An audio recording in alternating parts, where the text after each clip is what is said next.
बिस्मिल्लाहिर्रहमानिर्रहीम। तो दोबारा से हम रॉबिन पैथोलॉजी को कंटिन्यू करते हैं, kidney and it's collecting system. तो प्रीवियस वीडियो के अंदर हमने इसका इंट्रोडक्शन पढ़ लिया था, फिर ग्लोमेरुलर डिजीज़ की बेसिक पैथोलॉजी को कवर कर लिया था। अब हम स्पेसिफिक किडनी डिजीज़ स्टार्ट करने वाले हैं। तो पहला है मिनिमल चेंज डिजीज़, जो निमोनिक होता है नेफ्रोटिक सिंड्रोम का, तो वो है FM मैट। एफ से होगा फोकल सेगमेंटल ग्लोमेरुलोसेक्लोरोसिस होगा, लाइक अगर आप इस टेबल की तरफ आओ। ओके, एम से मिनिमल चेंज डिजीज, एम से मेम्ब्रेनस नेफ्रोपैथी, ए से अमाइलॉइडोसिस और डी से डायबिटीज मिलाइटस। जबकि मेम्ब्रेनो प्रोलिफेरेटिव नेफ्रोटिक भी और नेफ्राइटिक भी है, दोनों कैटेगरी से बिलोंग करता है। तो स्टार्ट करते हैं मिनिमल चेंज डिजीज। तो जो मिनिमल चेंज डिजीज है नेफ्रोटिक सिंड्रोम वाली कैटेगरी से बिलोंग करता है। नंबर 2, यहाँ पे जो ग्लोमेरुलस है, ग्लोमेरुलस की लाइट माइक्रोस्कोप पर जो मॉर्फोलॉजी होती है, अपीयरेंस है, वो बिल्कुल नॉर्मल है।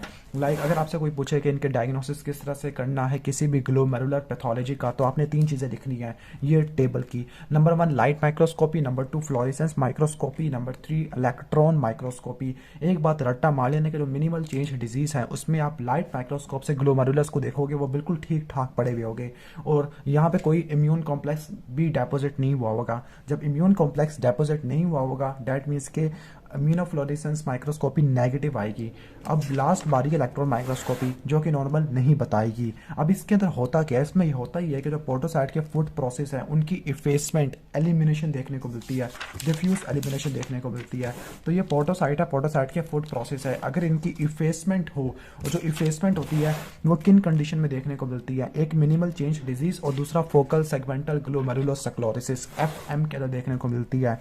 ठीक है, तो इलेक्ट्रॉन माइक्रोस्कोपी में हमें डिफ्यूज इफेसमेंट देखने को मिलेगी, किसकी, पोर्टोसाइट के फूड प्रोसेस की। अब इसकी पैथोजेनेसिस की बात करते हैं। अब पैथोजेनेसिस किस तरह से होगा कि एक पास्चुलेट हाइपोथेसिस पेश किया गया है, वो ये है कि कुछ सर्कुलेटिंग मॉलिक्यूल्स होते हैं वो पोर्टोसाइट को डैमेज कर देंगे। ओके, ठीक है, पोर्टोसाइट के फूड प्रोसेस की इफेसमेंट करवा देंगे। उस इफेसमेंट की वजह से सिग्निफिकेंट प्रोटीन यूरिया होगा। ओके, तो यहाँ पर क्या होगा कि अननाउन मैकेनिज्म की वजह से फूड प्रोसेस जो पोर्टोसाइट डैमेज हो गया, तो यहाँ पैथोजेनेसिस में पढ़ोगे तो यहाँ पर होगा unknown podocyte injury. Okay, unknown podocyte injury, मैं आपको जूम करके दिखा देता हूँ। ओके, अननाउन पोर्टोसाइट इंजरी होगी, नेफ्रोटिक सिंड्रोम वाली कैटेगरी से बिलोंग करता है। Light microscopy normal, immunofluorescence microscopy की तो नेगेटिव, लेकिन इलेक्ट्रॉन माइक्रोस्कोपी पर फूड प्रोसेस की इफेसमेंट देखने को मिलती है। ओके, तो यहाँ पर अननाउन पैथोलॉजी है। अब मॉर्फोलॉजी की तरफ आ जाते हैं। मॉर्फोलॉजी वगैरह 3 में डिवाइड करना, लाइट, इलेक्ट्रॉन और इम्यूनोफ्लोरेसेंस। इम्यूनोफ्लोरेसेंस में इम्यून सिस्टम कॉम्प्लेक्स देखते हैं, तो लाइट माइक्रोस्कोप पर ग्लोमेरुलस बिल्कुल नॉर्मल नजर आएगी। नंबर 1 ग्लोमेरुलस बिल्कुल नॉर्मल हो गए। नंबर 2 है, okay, that is why this is called minimal change disease, के ग्लोमेरुलस नॉर्मल नजर आते हैं। लेकिन जो प्रोक्सिमल ट्यूब्यूल के जो सेल होते हैं, यहाँ से सेल में मॉर्फोलॉजी स्टार्ट हो रही है, तो वो प्रोटीन ड्रॉपलेट से और लिपिड ड्रॉपलेट से भरे हुए होगी, क्योंकि लाइपोप्रोटीन की ट्यूबुलर रिअब्जॉर्प्शन हो रही है। इन शॉर्ट की जो ग्लोमेरुलस डिजीज हो गया है, लाइपोप्रोटीनीमिया होता है नेफ्रोटिक सिंड्रोम में, तो जो सेल्स हैं वो कंजेस्टेड होती है प्रोक्सिमल ट्यूब्यूल के। नंबर 2 जो मोस्ट ऑब्वियस है वो इलेक्ट्रॉन माइक्रोस्कोप पे नजर आएगी, diffuse effacement of foot process of podocyte. ठीक हो गया, जो साइटोप्लाज्म होता है पोर्टोसाइट का वो फ्लैटेंड होगा over the external aspect of glomerular basement membrane. Okay, और जो दूसरी चेंजेस है पोर्टोसाइट्स में, number 1 vacuolization, number 2 microvillus formation, number 3 focal detachment. Okay, ठीक हो गया। और ये जो डिजीज़ है ये कॉर्टिकोस्टेरॉइड को लेने की वजह से रिवर्स हो रहेगा। क्लिनिकल फीचर की बात करते हैं, तो क्लिनिकल फीचर में क्या होगा, इसका ऑनसेट काफ़ी ज़्यादा एब्रप्ट होता है। ओके, कोई हाइपरटेंशन नहीं होगी, रीनल फंक्शन प्रिजर्व होता है बहुत सारे पेशेंट के अंदर। जो प्रोटीन लॉस है वो स्मॉलर प्लाज्मा प्रोटीन का होता है, लाइक एल्ब्यूमिन हो गया, ओके, जिसको बोलते हैं सिलेक्टिव प्रोटीन यूरिया। लेकिन यहाँ पर गैमा ग्लोबुलिन्स का यूरिन के अंदर लॉस नहीं होता, और ये जो डिजीज़ है ये स्टीरॉइड लेने की वजह से ठीक हो जाएगा। ओके, बस इतनी बातें आपने याद रख लेनी है। इसके बाद हम आगे चलते हैं कि चूंकि ये रिस्पॉन्स करता है स्टीरॉयड थेरेपी को, तो जो मिनिमल चेंज डिजीज़ है उसको दूसरे नेफ्रोटिक सिंड्रोम से हम डिफरेंशिएट कर सकते हैं, क्योंकि जो दूसरे हैं वो स्टीरॉयड को रिस्पॉन्ड नहीं कर पाते। अब है फोकल सेगमेंटल ग्लोमेरुलोसेक्लोरोसिस। फोकल सेगमेंटल ग्लोमेरुलोसेक्लोरोसिस के अंदर सेक्लोरोसिस या फिब्रोसिस होती है, किसकी, ग्लोमेरुलाई की। सारी नहीं बल्कि कुछ ग्लोमेरुलस की होती है। ओके, ठीक हो गया। ओके, तो एक ग्लोमेरुलस के किसी एक पार्ट को इन्वॉल्व करेगा तो उसको बोलते हैं फोकल सेगमेंटल। अब जो फोकल सेगमेंटल है प्राइमरी हो सकती है, इडियोपैथिक है, सेकेंडरी भी हो सकती है। सेकेंडरी कंट्री में HIV इन्फेक्शन जिसको HIV नेफ्रोपैथी कहती है। नंबर 2 हीरोइन अब्यूज और नंबर 3 है IgA नेफ्रोपैथी की वजह से हो सकता है। Number 4 maladaptation to the nephron, okay, इसकी वजह से भी हो सकता है। अब इसको याद किस तरह से करना है, ओके, तो इसको IDH से याद रख लो, इंटरमीडिएट डेंसिटी लाइपोप्रोटीन। I से IgA नेफ्रोपैथी, D से अडाप्टेशन नहीं हो पा रही, मैल अडाप्टेशन, H से HIV इन्फेक्शन और हीरोइन अब्यूज, ओके। और कुछ इनहेरिटेड फॉर्म भी होती है, for example autosomal dominant form होती है, ये मौजूद होती है with the mutation of cytoskeletal protein, okay. तो साइटोस्केलेटल प्रोटीन की म्यूटेशन के साथ एसोसिएटेड होती है, ओके। उम्मीद है कि आपको विजिबल हो गया होगा ये। तो इनहेरिटेड फॉर्म है और कुछ इसकी प्राइमरी और सेकेंडरी होती है। अब पैथोजेनेसिस की बात करते हैं तो जो पोडोसाइट को इंजरी होती है वो इनिशिएटिंग इवेंट है of the primary focal segmental glomerulosclerosis. अब यहाँ पे नेफ्रोटिक सिंड्रोम के कुछ कॉजेज भी लिखे हैं, लाइक मिनी जैक प्राइमरी और सेकेंडरी भी हो सकता है, ओके। जबकि यहाँ पर ग्लोमेरुलर डिजीज थे, minimal change disease, focal segmental, membranous nephropathy, membranoproliferative glomerular nephritis, और इन्होंने IgA नेफ्रोपैथी भी लिखी हुई है। वैसे IgA nephropathy Alport syndrome asymptomatic condition में बिलोंग करता है। Diabetes mellitus, amyloidosis, systemic lupus erythematosus, gold, penicillamine, heroin के इंजेक्शन की वजह से होती है। HIV, hepatitis B, malaria, syphilis के इन्फेक्शन की वजह से होती है। कार्सिनोमा, मेलानोमा की वजह से हो सकती है, या B स्टिंग एलर्जी या हेरिडेटरी नेफ्राइटिस है। अब पैथोजेनेसिस की बात करते हैं तो पोडोसाइट को आपने किसी तरह से नुकसान पहुंचा देना है, ओके। और यहाँ पर जो प्रोटीन यूरिया होता है वो नॉन नेफ्रोटिक रेंज में होता है, अननाउन पैथोजेनेसिस है, लेकिन यहाँ पर रिएक्शन होता है to the loss of renal मास।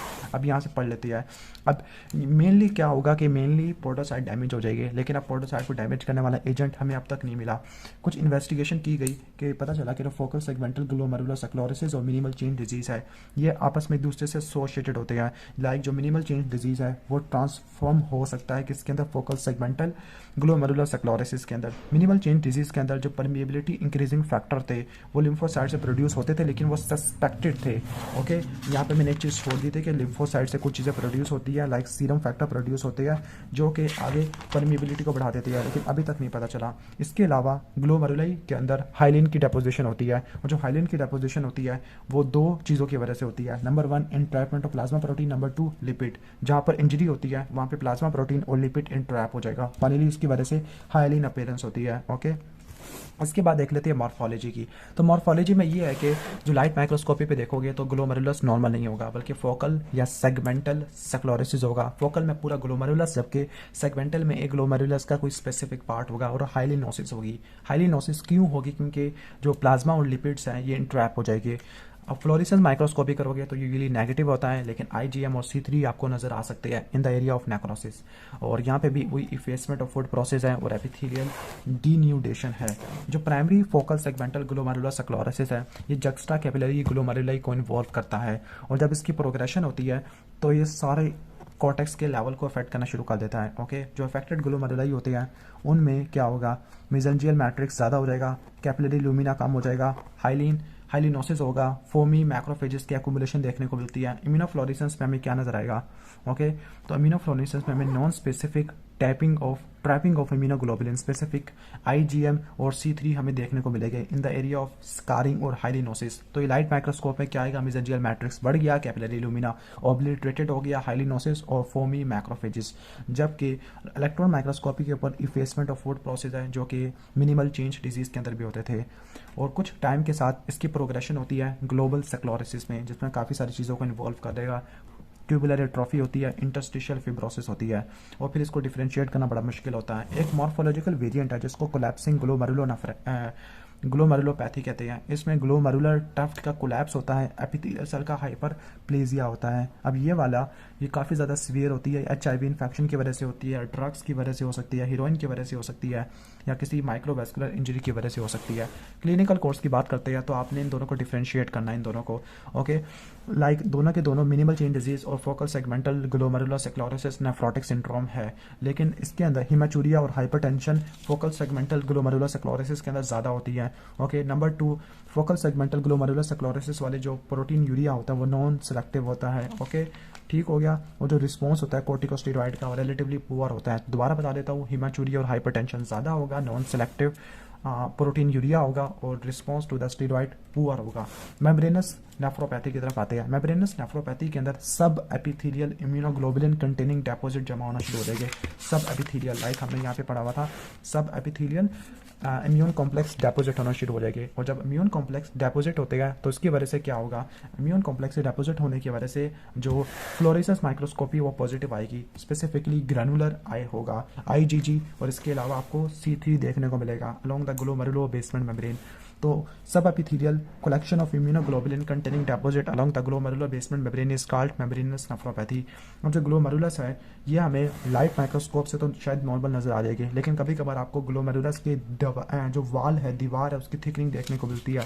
तो लाइट माइक्रोस्कोप के ऊपर डिफ्यूज थिकनिंग होती है कैपिलरी वाल की।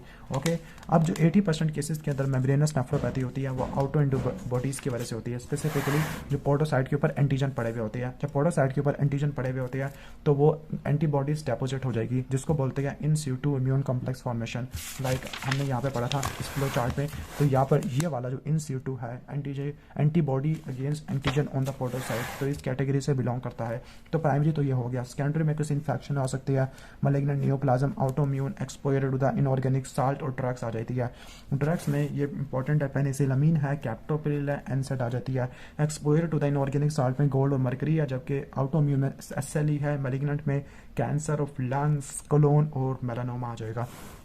पैथोजेनेसिस की बात करते हैं तो क्रॉनिक इन्फ्लेमेशन होती है, ग्लोमेरुलर नेफ्राइटिस होगा, यानी chronic immune complex glomerular nephritis है। एंटीबॉडीज होती है जो कि इन सिटू बनती है टू द एंडोजीनस और प्लांटेड ग्लोमेरुलर एंटीजन। जो एंटीबॉडीज होती है पोडोसाइट के एंटीजन, स्पेसिफिकली फॉस्फोलाइपेज E2 के खिलाफ बनती है।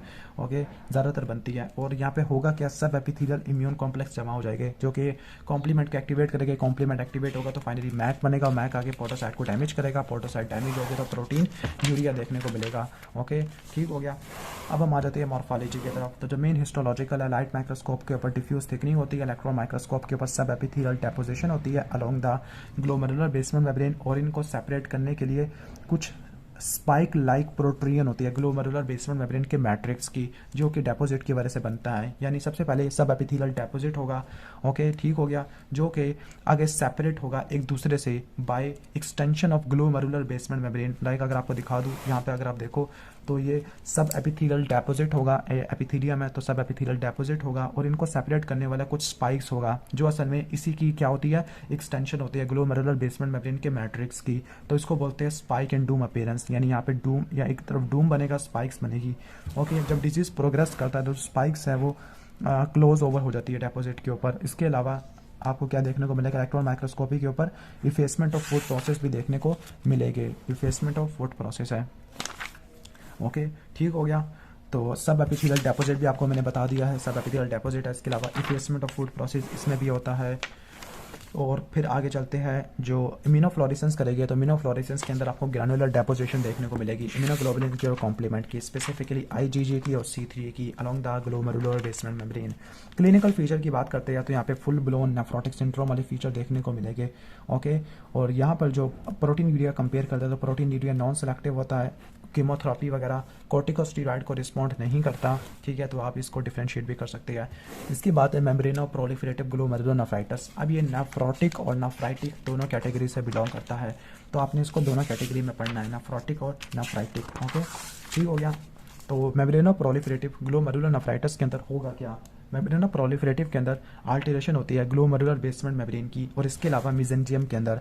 और तीसरी चीज़ होगी ग्लोमेरुलर सेल की प्रोलिफरेशन। लाइक अगर आप यहाँ पे आओगे तो मेम्ब्रेनो प्रोलिफरेटिव नेफ्रोटिक और नेफ्राइटिक दोनों में आ रहा है, इम्यून कॉम्प्लेक्स है, मेम्ब्रेनो प्रोलिफरेटिव पैटर्न होगा, ग्लोमेरुलर बेसमेंट मेम्ब्रेन की स्प्लिटिंग होती है, और ग्रैनुलर पैटर्न होगा, सब एपिथेलियल डेपोजिशन होती है।